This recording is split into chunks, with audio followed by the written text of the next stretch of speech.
बार हमरे गया कवि जी, नारी क्या चीज है? नारी नारी ही हाथ का नारी ना, सृष्टि की चलावे वाली नारी। मतलब है धरती पे नारी के का महत्व बा। नारी क्या चीज हुआ करती है बाबूजी? गया कभी हमारे क्लास कलम इशारा करता। 4 लाइन भूमिका में कहना है मास्टर क्या?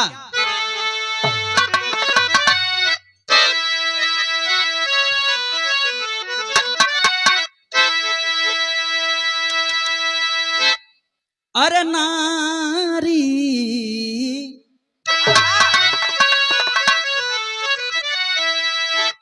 कि नारी की अंकित है पन्नों में गाथा,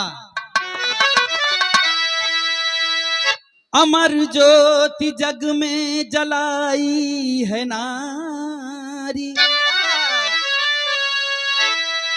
अरे कथन है कि ब्रह्मा ने दुनिया बनाया, मैं कहता हूं जग को बनाई है नारी। आदि शक्ति सती बन के इंदुमती, अरे उजाले पे जिसके उजाला खिला है, रण की देवी कहाई सती द्रौपदी। जंग में जिसको जौहर कमाला मिला है,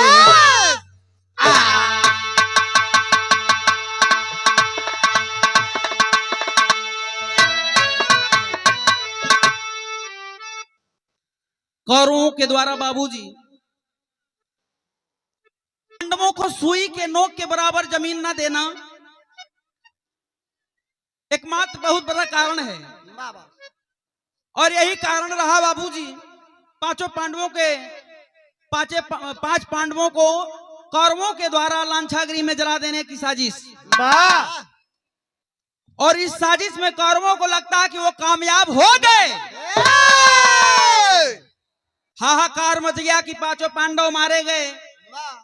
लेकिन एक दिन एगो ऐसा घटना घटल, राजा द्रुपद के बिटिया जेकर नाम द्रौपदी बतावा गया। ए भैया जेकर नाम द्रौपदी बतावा गा ओकर स्वयंवर रखा गा। लड़की बियाह के जोग भइल। देश के कोने कोने बड़े बड़े योद्धाओं को आमंत्रित किया गया। और वही में उसी बीच उन योद्धाओं के मध्य 5 पांडवों का प्रवेश। ओ महफिल में बैठल हुआ मम्मा मम्मा, हाँ, जेकर नाम बतावागा शकुनी। दुर्योधन के कंधे पे हाथ करके रालन, हाथ रख के कहलन करे भाई ने ई 5 ठौर कौन चली आवत है? कहा मामा, कहा वह सामने देख ल बेटा, ई तो मालूम पड़त हो 5 पांडवा हुआ का?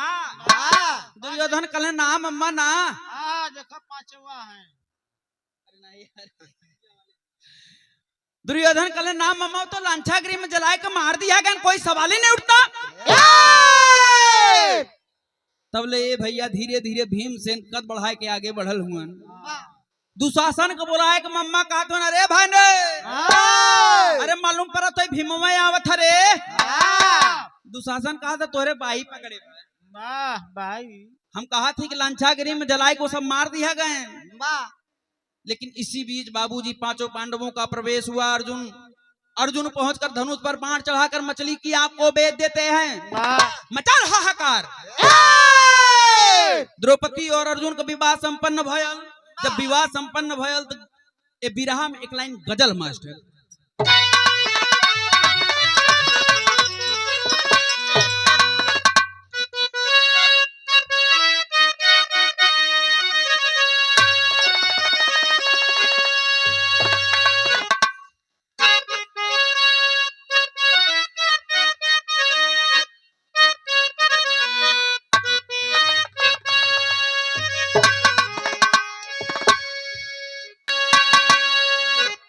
कोनो आशिक अपने मासूका से कहे या कोनो भक्त अपने भगवान से कि अखिया लड़ल बजब से, कि अखिया लड़ल बजब से दिल में करार नहीं थे। अखिया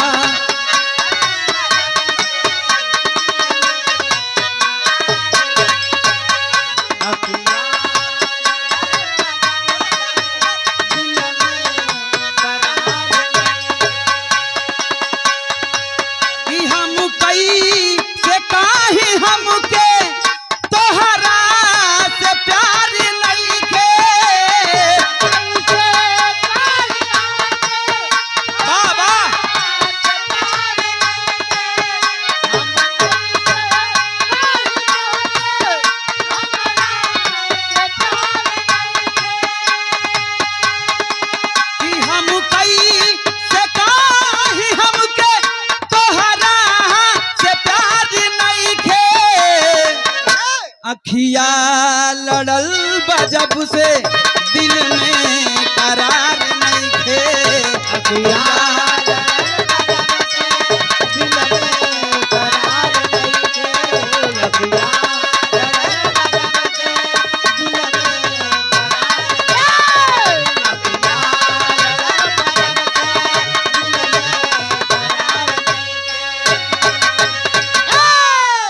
ए भैया पांचों पांडवा द्रौपदी के विवाह करके वही चलल बड़े जहां उनकर कुटिया बा। जंगल के रास्ते लेके चला है, वही कवि जी के कलम इशारा करता कि द्रौपदी जब पांचों पतियों के साथ अपने चल रही है तो देखने में लगत कैसन है।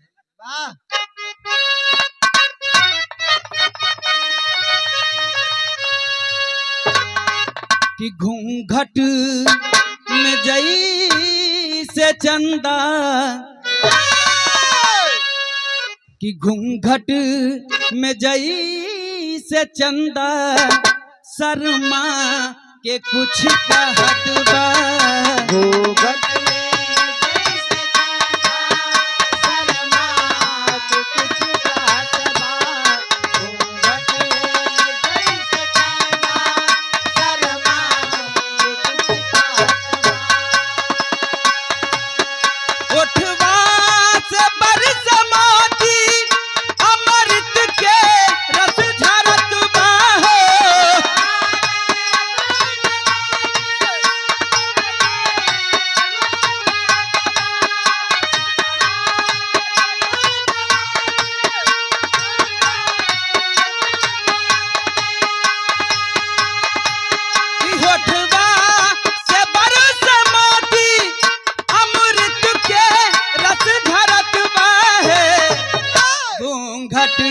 में जैसे चंदा शर्मा के कुछ कहत बा।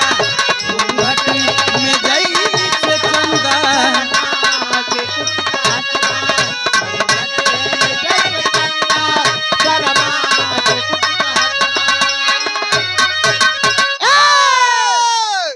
कि पा करके द्रौपदी को पांडव निहाल थे। करके द्रौपदी को पांडव निहाल थे, पधारे अपने कुटिया में कुंती के लाल थे।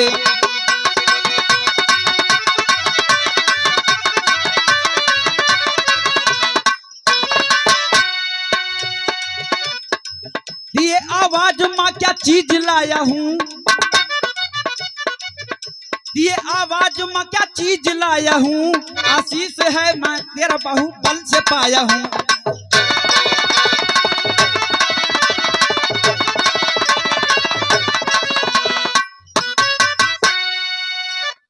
पांचों पांडव द्रौपदी को लेकर के अपने कुटिया के सामने जब पहुंचलन तो सबसे पहले उनमें से अर्जुन आवाज लगाओ थे कि अरे माँ, ओ माँ, अरे देखो क्या लेकर के आया हूँ। अर्जुन कमाई कुंती वही कुटिया में से बैठे बैठे कहली कि जबन कुछ लियाल हवा हमके ठीक लगा था कि हम जानती तू लोग का लियाल बड़ा कि कुंती ने कहा, अरे कुंती ने कहा, कुंती ने कहा पांचों मिल बांट के खाओ, कुंती ने कहा पांचों मिल बांट के खाओ। अर्जुन ने कहा मैया जरा बाहर तो जाओ।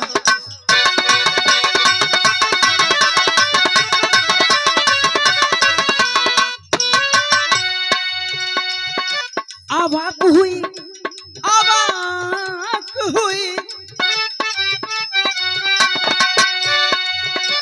अवाक हुई जबकि देखी सुंदर दुल्हनिया, अवाक हुई कुंती देखी सुंदर दुल्हनिया, पर खाली कैसे जाएगी मैया की बचनिया।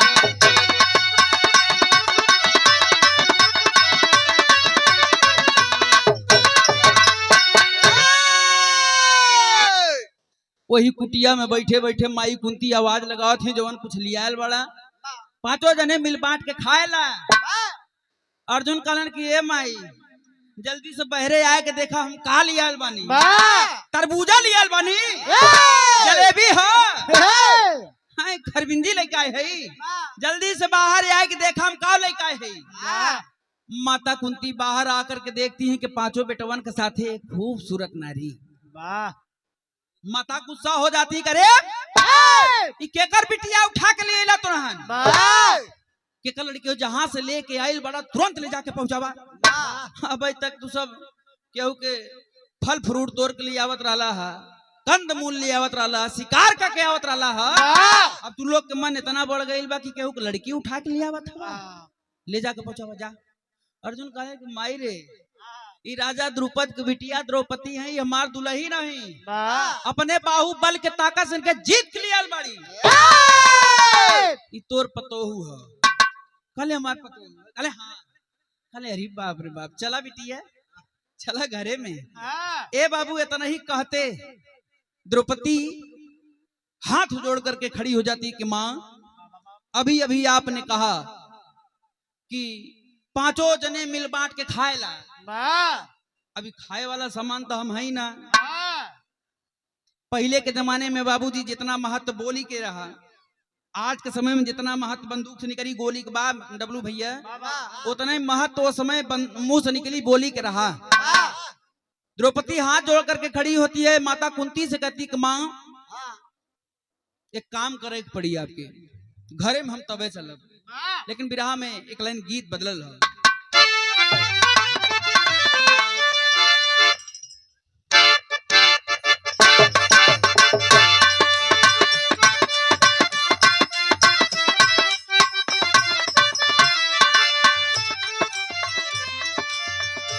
ये देखा पारंपरिक गीत माता बहन शादी विवाह में गीत के गावेली। कहवा से आवेले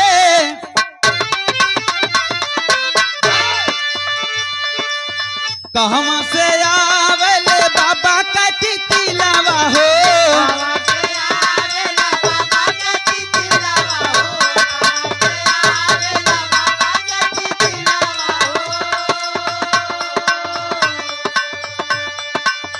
कहवा से आवेले बाबा का टिटिलावा हो, कहवा से आवे लाल मैना अही रे सांवरिया, अरे कहवा से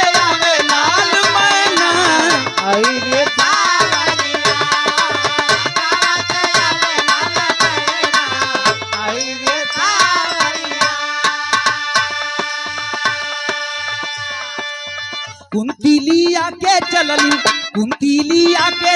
घर में बहुरिया हो।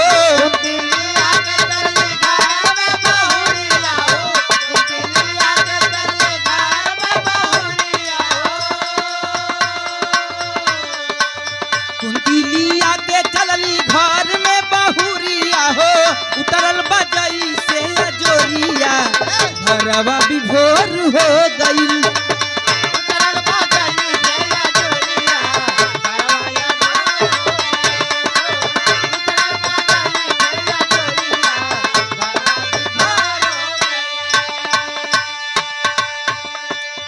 हाथ जोड़ बोली तबले द्रौपदी गुजरिया। हल्का सा बेस डाला बेस।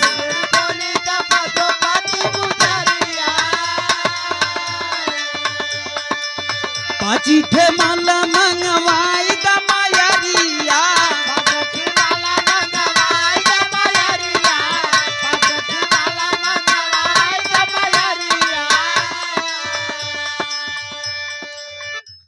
माई कुंती जब बहू के द्रौपदी के अपने घर में अखबार में भर के ले जाए के प्रयास करत हैं तो द्रौपदी हथवा जोड़ के काली की ए माँ अब वही आप कहलू कि जौन कुछ हो पांचों जने मिल बांट के खाएला। तो एक बात हो आपका भी सम्मान रह जाओ और हमार भी सम्मान ऐसा कर 5-6 माला मंगवाए दा देरी न करते हुए। माई कुंती देर ना कली 5 माला मंगवाए दे। अब 5 माला आइला के बाद कुंती मुँह ताकत है द्रौपदी की कि अभी का करी। हाँ वो 5 मलवा बारी बारी से 5 पंडवन के पहिरा देली कि काली अब 5 जने हमार पति 5 पांडवों की द्रौपदी। आपके भी सम्मान रगल न कल के दुनिया ताना मारत बात में दम रहल का भयल।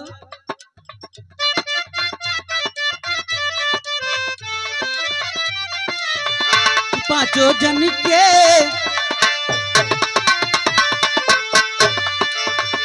पांचों जन के पहिरवली ते ही भरिया मनवा विभोर हो गई।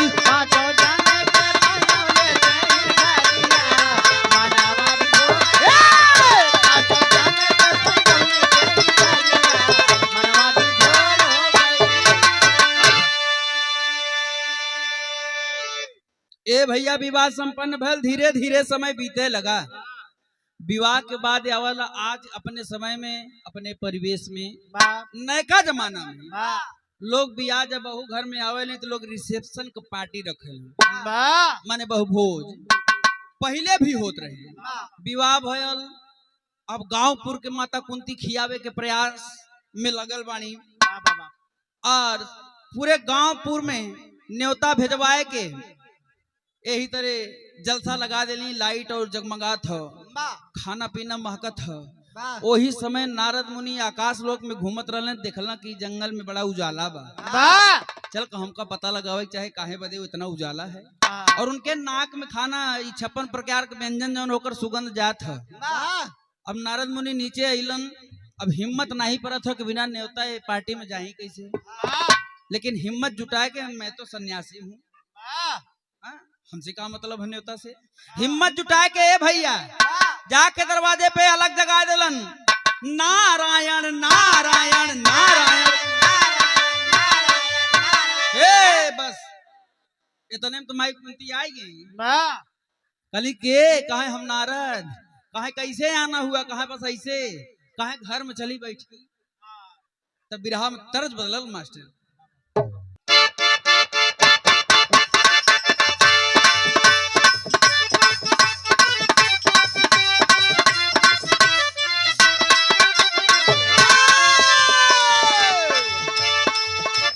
ए भैया कोनो बम्बई के रहे वाली लड़की और यही गांव में जब बम्बई के पहन वेशभूषा पहन के चला था तो ये हमारे संतोष भैया में दिन कोनो लड़का रहा आगे से रास्ता रोक ले कैसे मैडम ये जवन ड्रेस पहन ले हो यहाँ हमारी यहाँ का लड़का अगर ना बोली तो कुकुर सारवा जरूर बोल दी। कहा से कि तोहार जौन वेशभूषा हो आधा यार झुलत हो तो आधा वहार झुलत हो आधी दे तोहार खुलल हो सारे कुकुर सारे जौन बचल हुए फाड़ दी हैं।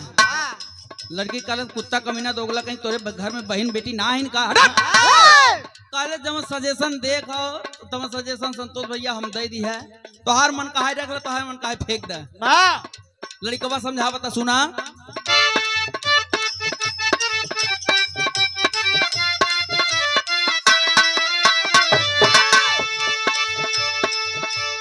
ऐसा ड्रेस नहीं तोहरा पे मैच कर बॉडी के ढांचा पे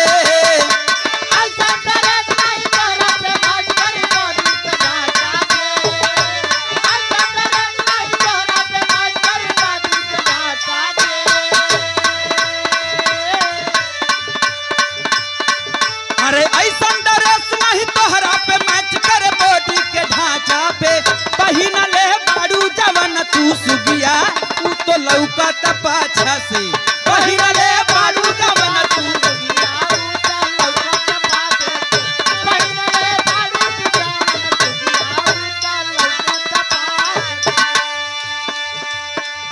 ई तो तरज हो जहाँ तक हमके लगत हो बारात भी आए दरवाजे पे आए गए इन लोग के नाश्ता पानी करवावा नहीं जन्मावत ना हुए लोग कहाँ से आए हैं हाँ राहुल है ना जब तक कुछ भेटाए ना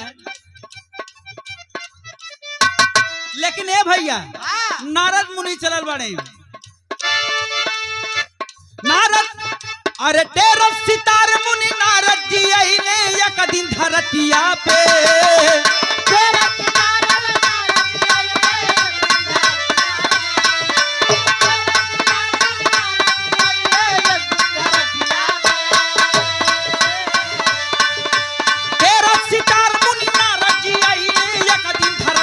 पे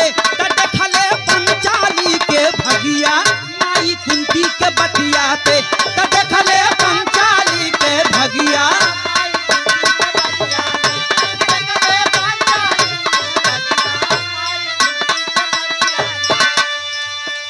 काली के कले हम नारद कहे घरे में आवा बैठा प्रभु बड़ी जरूरत रहे बड़ा संजोग से आई गईला हमारे घर में ठे पतोई आई बा ओकरे हाथ का रेखा देख लेता है हमान के सेवा पानी करी कि ना हाथ गोड़ दबाई कि ना तेल मालिश करी कि ना करी नारद मुनि कहले कि लेट मत करा माता तुरंत बोलावा अब माई कुंती आवाज लगोली कि बहू जब कुछ घर में हो फल फ्रूट लिया के नारद मुनि के जल जलपान करवावा अब द्रौपदी थाल सजा करके कंद मूल फल रख करके लाके नारद मुनि के समक्ष मुनिवर जल जलपान करी इतना ही बीच बस चंद सेकंड का फासला बड़ी यार घटना घटा था भैया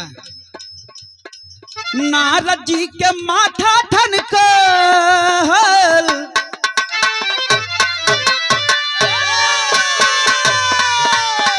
नारद जी के माथा ठनकल द्रौपदी के देख के नारद जी के माथा ठनकल द्रौपदी के देख के नारद जी के माथा ठनकल द्रौपदी के देख के भाग बीड़ा धारी हो सितारवे आपन फेंक के भाग बीड़ा धारी हो सितार आपन फेंक के भाग बीड़ा धारी हो सितार आपन फेंक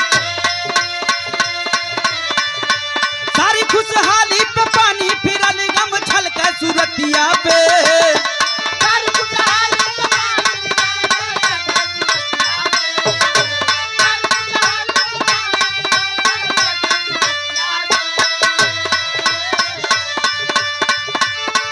खुशहाली पे पानी फिरल गम छलकल सूरतिया पे देखले पंचाली के भगिया माई कुंती के बतिया पे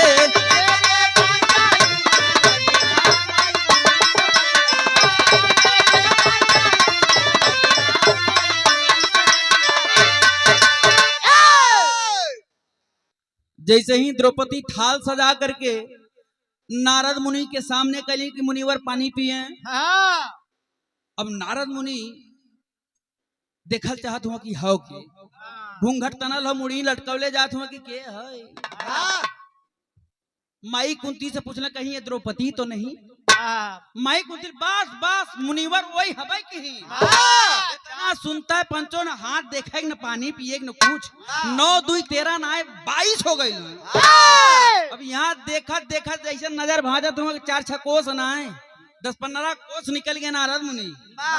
और यार माई कुंती कुछ समझी ना पावथिन आखिर बात का भयल। भीम के आवाज लगन के अरे भीम।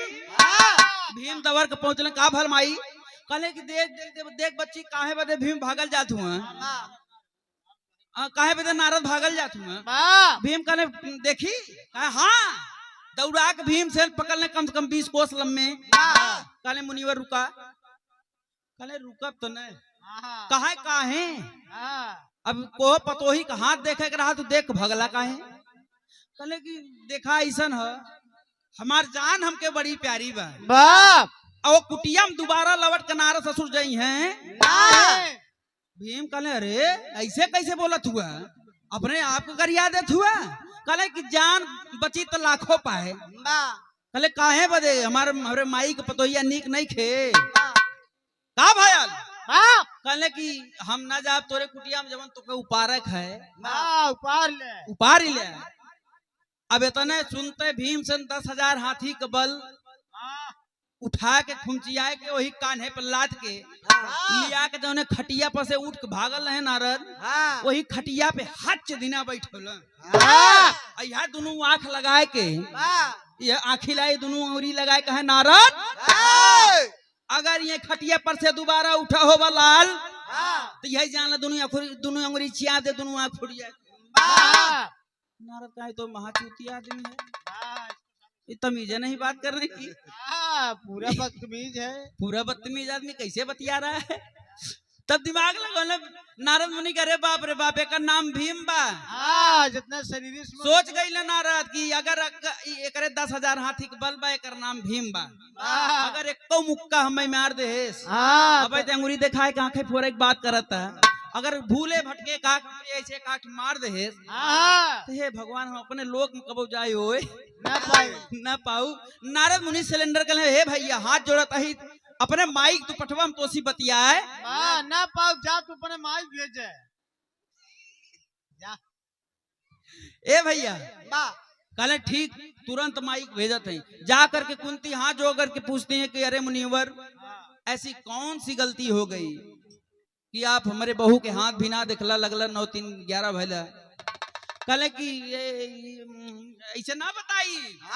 कहले काहे काहे जौन तोहर जौन लड़का हो जो जवन हाथी मती एक शरीर हो जब तक यहाँ मुनिवर के जुबान लड़खड़ा तो बोली निकलता न। कहले पहले 1 गिलास पानी हमको पिया दा तब हम बताई। 1 गिलास पानी पियला के बाद नारद मुनि बोलत हुआ 1 गिलास पानी पियला के बाद नारद कहले कि जौन तहा लड़का हो जौन हाथी मतीन शरीर हो एक हमरे नजर से दूर कह दा तोरे और लड़का है कहन हाथ 4 ठौर है कहन चारों ना 5 के यहाँ से हटाई दे कम से कम 10 कोस लंबे सब रही तब हम बताऊ। कहले ऐसा कहले हाँ माई कुंती आदेश दिले कि 5 जने यहाँ से 9 2 13 हो जा भीमसेन लिया के सबके चलल बाड़े। तब जाके नारद मुनि बतावे के तैयारी करत है काली के माई कुंती अपन करेजा बज्जर कैला बात हल्लुक पातर ना है बा।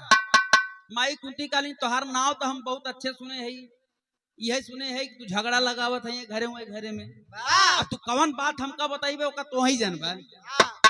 नारद कहले कि करेजा बज्जर कैला अगर बात सुने के ह त नहीं तो कहा फिर चली कली नहीं मुनिवर बैठ जा मत ए भैया। तब नारद मुनि बतावत हो लेकिन विराम तरज हो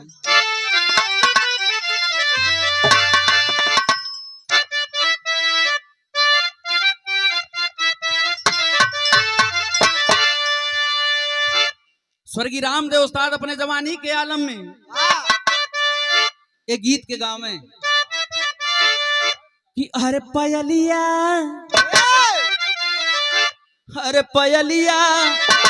छन कैले रात कोठे पे पयलिया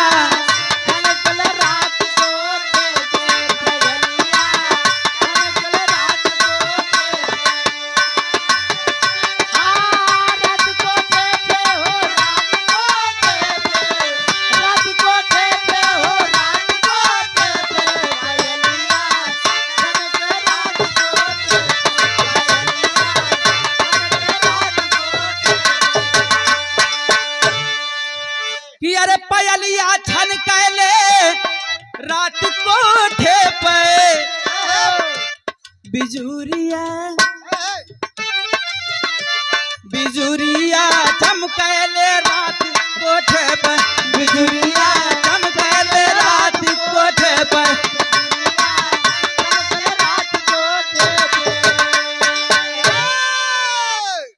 ईत तरज पर।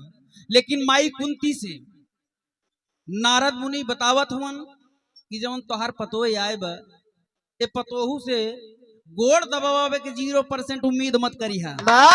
हे आग लगावत हुआ झगड़ा पहले झगड़ा ना लगावत ही सच्चाई बतावत ही आँख खोल ले आँख का पर्दा हटाई ले अरे पतोहिया अरे कहा है पतोहिया पतोहिया पतोहिया पतोहिया अरे कहा पतोहिया बन जाई काल बिरवन के पतोहिया बन जाई काल बिरवन के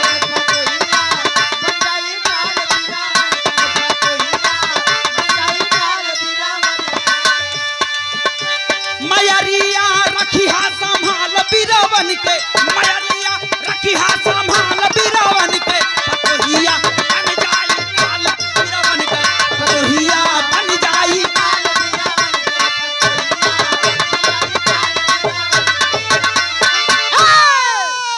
काले मुनिवर ऐसन काहे बोलत हुआ कि हमार पतोहिया बन जाई काल बिरवन के मतलब एकर मतलब का बा काले जोन तोहार पतोह आइल बा कि तोहरे कुल का विनाश करी तोरे खानदान में कोई दिया जलावे वाला ना बची ऐसन काम करी कि 7 हाथ गहिर खून का नदी वही सोझ है वही बुड़ बुड़ के तू ही नहाऊ अकेले तू ही बचबू। माई कुंती कहली अरे मुनिवर सब का बोलत है ना आप सना बीपी बढ़ी जाता है कहली जवन हो तवन सच्चाई हो कहले कौनो उपाय कहले साक्षात रणचंदी के अवतार हई उनकर साथ सवेरे पूजा करा यह उपाय बा अगर मान गई तो ठीक है और ना मनली तो विनाश तय बा। हे भैया रोज जहाँ कुंती सवेरे 7 बजे उठत रही हाँ वही समय उनका दिनचर्या बदल गए 4 बजे भोरहरी मुठ के का करत हई कि अरे घरवा में पूजा के बेदी बनवली अरे नारद के बाद कुंती मन में बैठवली अरे सजावे रोजा पूजा के थाल बिरवन के सजावे रोजा पूजा के थाल बिरवन के काल बिरवन के पतोहिया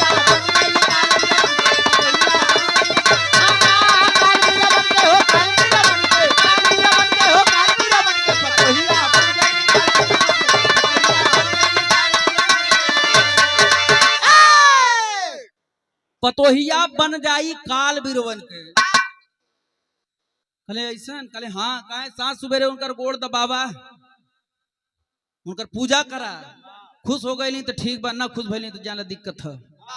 ए भैया रोज सुबेरे माई कुंती उठ करके द्रौपदी के वह धूप बत्ती जराए के गोड़वा से धीरे धीरे दबावे जब दबावे तो एक दिन भोरहरी में द्रौपदी के अखिया खुलल बा कले माँ ये क्या करें आप कले कुछ ना बेटी बस यही तरह धूप जलावत है सोचली कि मच्छर उच्छर काटत हुई है कले ना कुछ राज लागत हमके सही सही बतावा का बात है कले सही सही सुनल चाहत तो दिनवा नारद मुनि आलो ना वो नहीं बता के गइल कि जोन तहार पतोह बा ई तोहरे कुल का विनाश करे बदे ई छोरी केहू के ना तोरे 5 बेटवन के खा जाई कले ऐसन कले हाँ कले तब अगर ऐसन बात हो हठाए के द्रौपदी हंसल बा आ हंसले के बाद कहलस कि सुना दुनिया का चाहे जवन हो जाए लेकिन तोहरे 5 बेटवन के कुछ ना होई तेरी में कहना बा मास्टर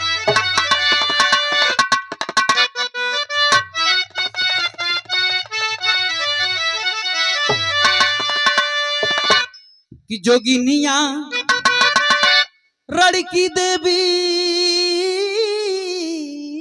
द्रौपदी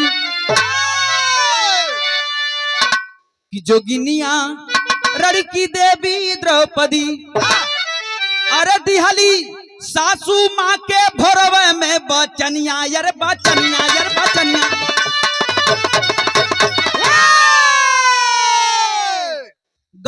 आन समय अपनी गत पर कौरव पांडव में खेद हुआ, पासा से पासा पलट गया तब चीर हरण कहे। अब शादी ब्याह के बाद छोड़ दे, अब वो बतिया हम सिद्ध करे चलत थी जहां 7 हाथ गहिर खून का नदी बहता। आन्हर का बेटा आन्हर, द्रौपदी का चीर खींचना एकमात्र वजह महाभारत की इतनी बड़ी नरसंहार की वजह एकमात्र द्रौपदी। ए भैया, एक दिन वही मैदान में लड़ाई और कौरव और पांडव में चलत बा, खाली सुई के नोक के बराबर जमीन बदे, सुई के नोक के जमीन बराबर ना देहले के वजह से लड़ाई चलत हो। कौरव और पांडव में रोजाना 1000, 2000, 5000 लाश रुंड मुंड लाशन से कुरुक्षेत्र के मैदान पटायल बा। वही में अब आप सोचिहा, आप विचार करिहा, वही जगह रोज लड़ाई होत हो डब्लू भैया, लेकिन रोज मैदान एकदम लाशन से खाली बा, लाशन से खाली है। लेकिन वही में कोई कोनो कौरव दल से बाह फुलावत हो, कोनो पांडव दल से बाह फुलावत हो कि लसिया मन घोट जाइला, लसिया मन लाते से सरका देइला, तो समुद्र में चल जाला, कोई गाले देइला उड़ जाला। अरे बाप रे बाप, बड़ा संशय हो। लेकिन एक दिन एगो घटना घटल, भोरहरी के समय बा, करीब करीब 2 बजे था। भीमसेन की आंख खुली और शयन कक्ष से बाहर चले हैं, देख रहे हैं। जब धीरे धीरे चलल बाने तो देखल दृश्य, 2 कदम आगे बढ़ के फिर लौटल, कहले हाँ, अरे तो विश्वास ही नहीं होता। वह दरवाजा खोल के कहले भैया, अवाक हो गए धर्माज दृष्टि। कहले का? कहले ई का करत हुआ, कहा गोड़ दबावत है, कहा केकर, कहा द्रौपदी का, काहे बदे तू भाई है मौगा भाई को मर्द जो हम मेहरारू गोड़ दबाई। हाँ कहले गोड़ ना दबावत ही बच्ची, तुनहन के जान हम बचावत है। कहले ये ऐसा कवन गोड़वा दबा के जान बचावत हुआ है, को लड़ाई करे जाई है, लड़के तू आवत हुआ थकाए ले हई, तू इनकर गोड़ दबाई बा। हे भैया, कहले अगर तोके विश्वास ना होता तो एक दिन रतिया के तू उठ के देख लाई, रतिया में करे लिखा पापट में कहना बा मास्टर।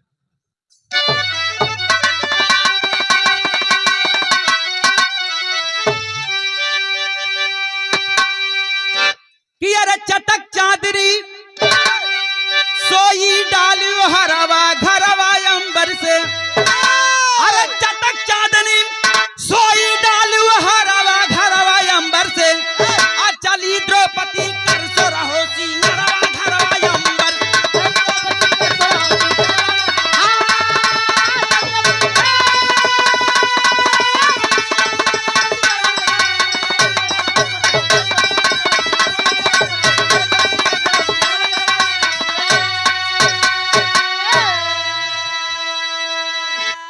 अरे पड़ी नजर जब भीमसेन देखे रूप विकराला हो, आंख खुली की खुली रह गई, पड़ल न कबहू पाला हो। अरे रणचंडी लसियन के करया हरवा घरवा अंबर से, भीमसेन कुल देखे खड़ा नजरवा घरवा अंबर से। भैया वो कुरुक्षेत्र मैदान की ओर 12 बजे रतिया के सच के द्रौपदी लाली लिपस्टिक लगाए के सुरहो सिंगार सजाए के वही कुरुक्षेत्र मैदान की तरफ चलल बाड़ी। जौना तरफ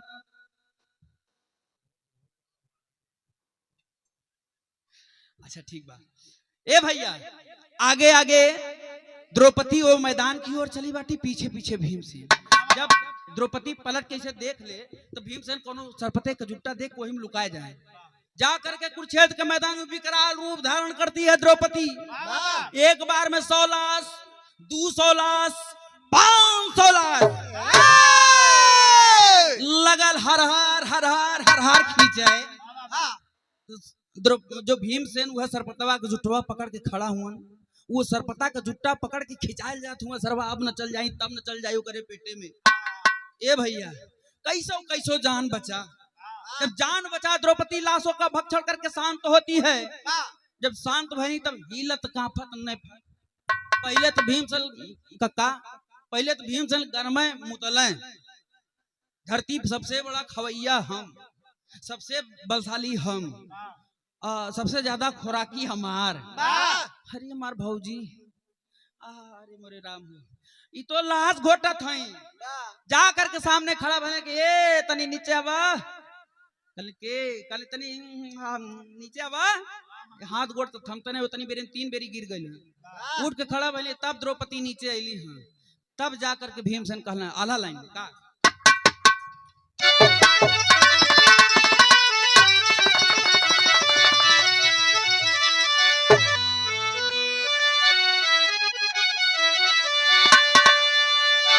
हमरे गोली चचा वही कह के गए कि पुरनकी में हो चाहे दादा वाले में ला हम ले लेते ही कैसे कि अरे धन्य धन्य देवी तोहरी, अरे धन्य बाकी रीतिया रनिया,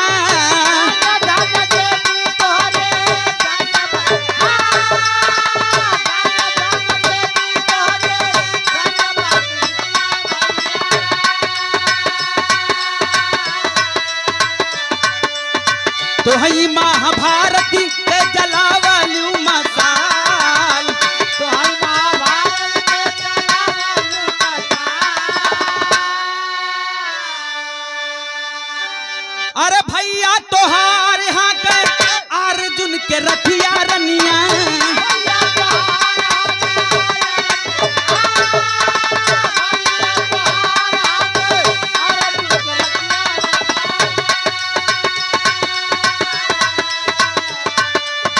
से न दिहल करो के तू कैलू न मला।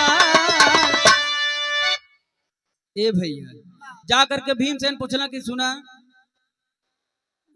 तक भीमसेन सबसे बड़ा खवैया रहे, तू लाश घोटा दहो। अब द्रौपदी अपना गुस्सा शांत करके कहती कि सुनो जवन देखला है, अगर कोई से जाके कहला ती जान ली है कि हम का तो के लागत ना हो सरपतवक जुटो, हम तो के ना देखली है। रीजन हो तोहरे माई का वचन देले है कि तोरे 5 बेटवा के कुछ ना होई, दुनिया का चाहे जो हो जाए। यही बदे तू सरपत को जुट्टा का सोचत हुआ ना आवा तू, जब 5000 2000 लाश आ सकत है तो तोहर सरपत को जुट्टा थाम लेते कि जवन देखला अगर कोई से कहला तो हमसी खराब कोई होई ना, ई जान ला। हम यो भुला जाब कि तू हमार दुल्हा वही सजरिए पे घोट जाए 12 बजे रतिया के लगला भीमसेन का। और ये आदरणीय श्री प्रधान जी श्री जगदीश यादव जी पियारेपुर के धरती से आपके द्वारा 100 रुपये सम्मान, चौड़ों में प्रणाम, सब भैया को प्रणाम पर लिया, आशीर्वाद की कामना। और ये भैया आखिरी में प्रमाण मिला भीमसेन कहने की धरती पे सबसे बड़ा खवैया हम रहे, अगर ऐसा बात हो तो बाई भुलावत मन की अब चला ठीक है, केहू से न कहबे तो हर बात हमरे तोहरे लिए रह जाई। कहले अब बाय न फुलैबा जाके तो हूँ कुरुक्षेत्र में बा फुलावला कि हम गोड़वा इसे पटक दे थे, हाँ तो कुलसिया कंपन के समुंदर में चली जाती सड़क के, अब ना न करबा। कहले देवी अब मजा जिल हमार हो गए, अब जान के आप ही महान नहीं खड़ी में कहना मास्टर।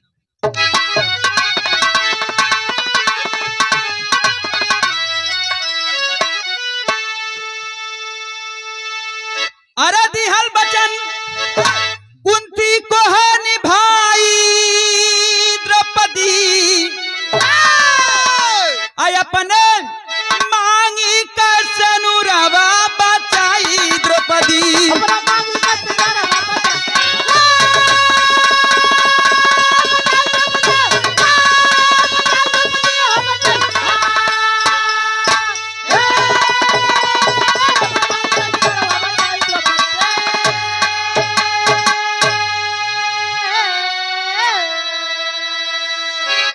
बाबूजी आखिरी में प्रमाण मिला कि कौरव दल का कोई दिया का जलवैया उस खानदान में नहीं बचा, और 5 पतियों के साथ यार मंद मंद द्रौपदी मुस्कुराता पूरा दुनिया में आग लगाए, क्योंकि वचन दिया था उन्होंने कुंती माता को कि जा जवन हो तोरे 5 बेटवन के कुछ न होए, 5 पे आंच न आवे पाए।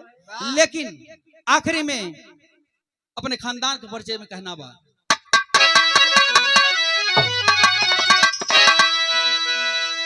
गुरु प्यारी गुरु गणेश नारी है अद्भुत शक्ति, स्वर्ग बसे चंद्रिका कवि नारायण कर गए भक्ति।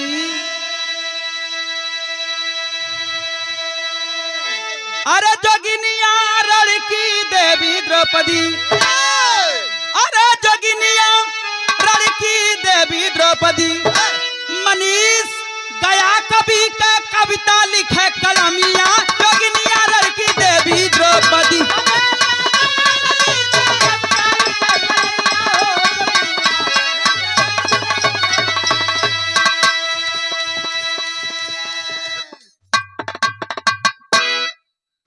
बहुत बहुत धन्यवाद।